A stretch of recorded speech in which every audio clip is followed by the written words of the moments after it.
Hello guys. Birds పక్షులు పర్యావరణాన్ని రక్షించేందుకు, ఇటు భూమిపై జీవవైవిధ్యాన్ని కొనసాగేందుకు సహాయపడతాయి. కానీ పక్షులు పెరుగుతున్న కాలుష్యం వల్ల, రేడియేషన్, గాలిపటాలు ఎగరేయడం వల్ల, ఇంకా ముఖ్యమైన కారణం అడవిని నాశనం చేయడం వల్ల పక్షులు అంతరించిపోతున్నాయి. వీటి సంఖ్య మెల్లమెల్లగా తగ్గిపోతుంది. పక్షుల ప్రాముఖ్యత ముఖ్యంగా సీబోర్డ్స్ సముద్రపు పక్షులు పగడపు దిబ్బల వంటి సముద్ర పర్యావరణ వ్యవస్థను సారవంతం చేస్తాయి. వీటి రెట్టల్లో నత్రజని, ఫాస్ఫరస్, పొటాషియం వంటివి ఉంటాయి. సో ఈ మొక్కలు పెరగడానికి అవసరమైన పోషకాలు. ఇంకా ఈ పక్షులకి ప్రధాన ఆహారం విత్తనాలు లేదా గింజలు. ఈ పక్షులకి ప్రధాన ఆహారం. ఇవి నేరేడు పళ్ళు, యాలీపళ్ళు, మలబెర్రీ ఫ్రూట్స్ ఇలాంటి పళ్ళు తిని కొత్త ప్రాంతాల్లో వీటి రెట్టల ద్వారా వెదజల్లుతాయి. ఇంకా కొత్త ప్రాంతాల్లో మొక్కలు పెరుగుతాయి.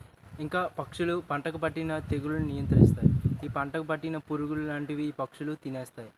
ఇలాగా పంటకు పట్టిన తెగులని పక్షులు నియంత్రిస్తాయి. ఇంకా పక్షులు వీటి రెట్టల ద్వారా పంట పొలాలకి ఎరువులు అందిస్తాయి. అందుకే ఆ రోజుల్లో పంటలు సహసిద్ధంగా పండేవి, ఆరోగ్యంగా ఎక్కువ దిగుబడి వచ్చేవి. ఇంకా పక్షులు వినోదాన్ని అందిస్తాయి. మన ఇంటి చుట్టూ పక్షులు అరవడం వల్ల మన ఇంట్లో ఉన్న నెగిటివ్ ఎనర్జీ దూరం అవుతుందంట. సో చూసారు కదా, ఇలా పక్షులు పర్యావరణాన్ని, ఇటు జీవవైవిధ్యాన్ని కొనసాగేందుకు సహాయపడతాయి.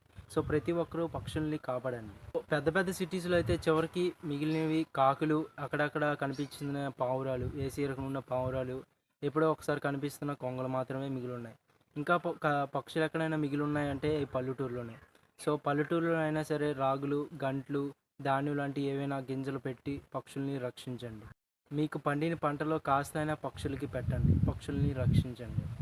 ఈ వీడియో నచ్చితే తప్పకుండా లైక్ అండ్ సబ్స్క్రైబ్ చేయండి.